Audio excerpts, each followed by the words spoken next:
이제 14년 후에 그는 이제 바울이 그리스도를 만나고 아라비아로 갔다가 그 1장 17, 18절에 그 3년 만에 예루살렘에 올라가서 15일 동안 머물렀다 그랬죠. 1장 17, 18절에. 그리고 다시 와서 이제 14년이 지난 후에 다시 또 예루살렘으로 올라갔다 그랬습니다. 바울은 예루살렘에 한 5번 정도 올라간 것으로 성경에 나옵니다. 그리고 거기에서 이제 그 자신이 이방 가운데 전파하는 복음, 그거는 이제 계시를 따라 올라가, 계시에 따라서 그 응답했다는 거죠. 계시에 따라 올라가서 그 하나님의 어떤 인도함을 받아가지고 자기가 전하는 이방인들에게 전하는 복음이 어떤 것인가, 그거를 유력한 자들에게 사사로이 했다. 예루살렘에는 지도자들에게 개인적으로 내가 이방인들에게 전하는 복음이 이겁니다. 그걸 이야기해 줬다는 거죠. 그렇게 한 것이 뭐냐? 내가 다름질하는 것이나 다름질한 것이 헛되지 않게 하려면 자기가 이제 복음을 전하는 그 수고를 한 것이 이런저런 말이 들려와서 이제 뭐 제가 무슨 사도냐, 또 쟤는 잘못된 걸 전한다, 이런 말이 하도 많이 들려오니까 이렇게 하다가 자기가 이 수고한 것이 다 헛된 것이 될까. 그래서 예루살렘 교회에 올라가서 교회가 시작한 그곳에 가서 그곳에는 가장 유력한 사람, 지도자들에게, 주님의 동생 야고보나 베드로나 이런 사람들에게 내가 전하는 복음은 이것입니다. 그렇게 이야기했다는 거죠. 그러나 3절에 나와 함께 헬라인 디도까지도 억지로 할례를 받게 하지는 않았다. 1절에 보면 바나바와 디도와 함께 올라갔다 그랬습니다. 근데 디도는 할례를 안 받았다는 거죠.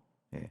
그 4절에 이는 가만히 들어온 거짓 형제들 때문이다 그랬습니다. 그 가만히 들어온 거짓 형제들은 교회 안에 들어와 있는, 아시아 교회 안에 들어와 있는 그 율법주의자, 예. 그리스도인을 하면서 율법도 지키고, 예, 또 복음도 받아들여야 된다. 복음 받아들이는 사람들에게, 예수 믿는 사람들에게, 구약에 나오는 유대인들의 그 율법, 유대인들의 그런 생활을 해야 된다라고 주장하는 사람들이 있었다는 거죠. 자, 그 사람들은 그리스도 예수 안에서 우리가 가진 자유를 엿보고, 예수님은 율법으로부터 우리를 자유롭게 했죠. 그전에는 그 유대인들이 구약의 율법에 얽매여서 살았습니다. 얽매여서. 율법에 의해서 이것이 죄다 그러면 그걸 안 지어야 되죠. 근데 예수는 십자에서 우리의 죄를 대속해서 죽으셨어요. 그래서 거기서부터 우리를 자유케 했죠. 예. 그 율법이라는 것 자체가 죄인을 죄라는 것을 전제로 하기 때문에 율법을 지키는 거, 율법이 있는 거예요. 예. 근데 예수님은 죄로부터 우리를 구원해 주셨다는 거죠. 그 자유를, 그리스도 예수 안에서 우리가 그 자유를 가졌다는 거죠. 그런데 가만히 들어온 거짓 형제들은 우리를 종으로 삼으려고 했다 그랬습니다. 율법의 얽매인 자로. 그래서 자기가 디도에게 할례를 안 시켰다는 거죠. 할례를 안 시켰다 그랬습니다. 그래서 5절에도 그 이야기합니다. 그들에게 우리가 한시도 복종하지 아니하였다. 이는 복음의 진리가 항상 너희 가운데 있게 하라. 복음이 그게 아니기 때문에 우리는 거기에 복종하지 않았다는 거죠. 자, 6절, 7절, 8절에 이제 유력하다는 이들 중에, 예, 이 사람들이 어떤 사람인지 나는 상관이 안 한다는 거죠. 하나님 외모로 취하지 않는다는 거죠. 저 유력한 이들은 내게 의무를 다해 준 것이 없다. 예루살렘 교회 지도자로 하는 사람들은 나에게 그 복음 외에 이걸 행해야 된다라고 그런 의무를 더해 준 것이 없다는 거죠. 오히려 그 사람들은 자기가 무할례자들에게, 이방인들에게 복음 전하는 것을 베드로가 유대인들에게 복음 전하는 것과 똑같이 봤다는 거죠. 똑같아 봐요. 네. 그래서 8절에도 베드로를 할례자의 사도로 삼으신 하나님이 나에게 역사해서 나를 이방인의 사도로 삼았다 그랬습니다. 예. 또 교회의 기둥인 주의 동생 야고보와 게바, 베드로와 요한도 내게 임한 그 하나님의 은혜가 어떤 것인지 안다는 거죠. 그래서 나와 바나바에게 친교의 악수를 했다. 예, 우리 서로 열심히 해보자. 그렇게 했다는 거죠. 그래서 우리는 이방인들에게 복음을 전하러 가고 그들은 할례자 유대인들에게 복음을 전하러 갔다. 그랬습니다.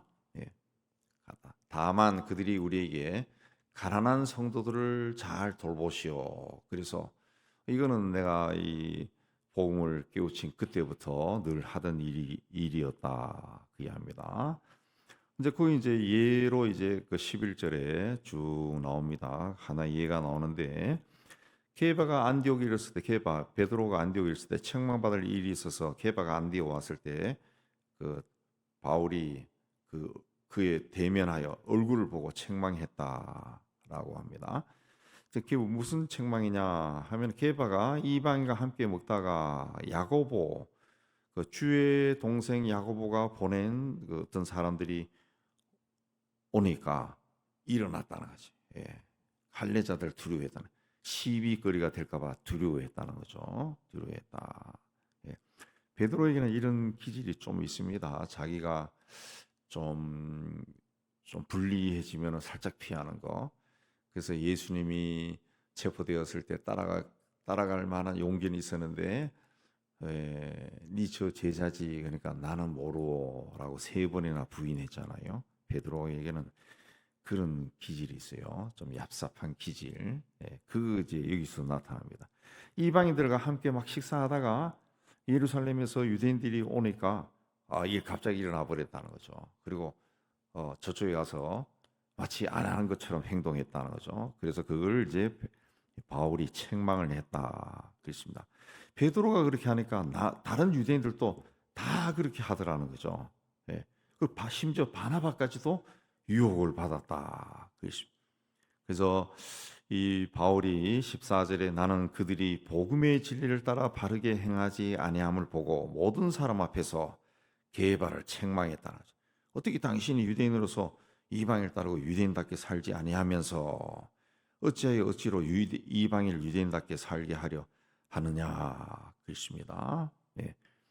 이 말이 이제 복잡해 보이지만 복잡해 말고 당신이 정말 복음을 깨쳤다 그러면은 유대인이나 이방인이나 복음을 듣고 구원받는 것이 이게 복음의 진리고 예수께서 십자가에 죽으신 그 이유인데 그 유대인들이 그래가지고 그 마음을 가지고 이방인들하고 같이 어울려 지내다가 유대인들이 오니까 율법주의자들 오니까 화들짝 놀래가지고 마치 아닌 것처럼 왜 그렇게 행동하느냐 말이야. 왜 그렇게 행동하냐. 우리는 본래 유대인이고 이방인이 아니다는 거죠. 우리 원래 유대인이라는 거죠. 그리고 사람이 의롭게 되는 것은 율법의 행위로 말미암음이 아니요 예수 그리스도를 믿음으로 말미암은 줄 우리가 안다는 거죠. 그래서 예수를 믿는다는 거죠. 이것은 우리가 율법의 행위로서가 아니고 그리스도를 믿음으로써 의롭다 함을 얻으려 함이다. 율법으로 의롭다 하는 것이 아니라는 거죠. 예수를 믿음으로 의롭다 한다는 거죠. 의롭다 한다는 거죠. 17절에도 만일 우리가 그리스도 안에서 의롭게 되려 하다가 죄인으로 드러나면 그리스도께서 죄를 짓게 하는 자나 결코 그렇게 수가 없다는 거죠. 예, 그게 아니다. 만일 내가 그랬던 걸 다시 세우면 내가 나를 범법한 자로 만드는 것이다. 예수는 율법을 다 허물었다. 율법을 완성했다. 그렇습니다. 예. 근데 베드로가 다시 그런 식으로 예수님의 수제자라는 베드로가 그런 모순된 행동을 하면은 복음을 깨우친 자인데 베드로도 분명히 사도행전 10장에 보면은 베드로가 환상을 보잖아요. 하늘에서 보자기에 쌓인 것이 내려오는데 그게 다 그 율법으로 먹지 못하는 음식이어서 하나님 먹어라 그러니까 내가 어떻게 먹습니까? 그러니까 내가 깨끗하게 했으니까 먹어라. 그래가지고 이제 베드로가 받아들이잖아요. 그 이방인에 대한 그 하나님의 사랑을 이야기하는데 베드로가 분명히 그걸 깨닫고 고넬료에 가서 복음을 전하고 그렇게 하는 건데 이제 베드로가 다 알고 있으면서도 다시 유대인들 율법주의자들 겁을 낸다라고 하는 것은 복음을 오히려 훼손시키는 것이라는 거죠. 헐었던 것을 다시 세우는 것과 똑같다는 거죠. 율법에 대해서 죽고 하나님에 대해서 살아나는데 그걸 다시 율법을 살린 것과 똑같지 않느냐. 그래서 그 유명한 말을 합니다. 내가 그리스도와 함께 십자가에 못 박혔나니 그런즉 이제는 내가 사는 것이 아니요 오직 내 안에 그리스도께서 사시는 것이라. 이제 내가 육체 가운데 사는 것은 나를 사랑하사 나를 위하여 자기 자신을 버리신 하나님의 아들을 믿는 믿음 안에서 사는 것이다. 이게 우리가 갈라디아 2장 20절 그러면은 막 외우고 막 그렇게 하는데, 그 성경은 그 한 기절만 딱 떼어놔가지고 외우고 그거 알면은 잘못 해석될 수 있는 것들이 상당히 많습니다. 요 20절 말씀도 그 앞에 11절부터 무슨 일이 있었는가라는 것을 생각하고, 아, 그래서 이 말씀이 나왔구나 생각하면은 훨씬 은혜가 되고 또 우리 마음에 깊이 남죠. 이 말씀이 어떻게 나왔습니까? 율법주의자들이, 구약에 나오는 율법을 다 지키고 더하여 예수를 믿어야 된다, 그 주장한 것에 대해서 바울이 반박하면서 나온 거죠.